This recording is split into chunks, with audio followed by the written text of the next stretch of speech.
l'économie peut fonctionner sans aucun contrôle central? Aujourd'hui, plongeons-nous dans le concept de la main invisible d'Adam Smith, père du libéralisme. Selon l'économiste écossais, chaque acteur va à la poursuite de ses intérêts personnels. Le marché se régule par lui-même.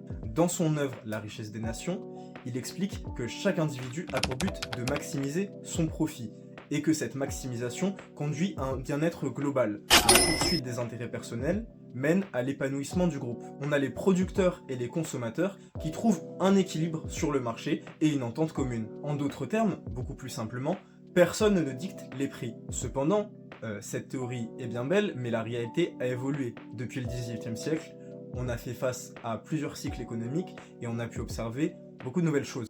Aujourd'hui, on a des énormes entreprises avec des valorisations atteignant plusieurs dizaines de milliards d'euros et on peut encore se demander si le théorème de la main invisible est encore efficace et permet de, du coup, résumer l'économie autour de simples équilibres entre la demande et l'offre. Beaucoup estiment qu'une régulation est nécessaire si on souhaite l'efficacité du marché. Selon certains, il faudrait donc que l'État intervienne pour régler les externalités négatives dues à ces excès de concurrence. D'autres, au contraire, pensent que toute intervention, du coup, freine l'innovation et ne permettent pas une libre économie de marché et de la concurrence. Ainsi, le débat reste ouvert.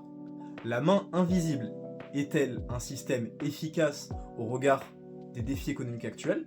Pour un mécanisme économique efficace, doit-on accepter un certain niveau de supervision et de régulation? Cela mène-t-il à une perte de concurrence? De nombreux économistes modernes considèrent que la liberté de marché reste efficace pour produire de la richesse, mais que pour combler les extrêmes différences de pouvoir entre les entreprises, il faut parfois quelques régulations. Et vous, que pensez-vous de cette main invisible?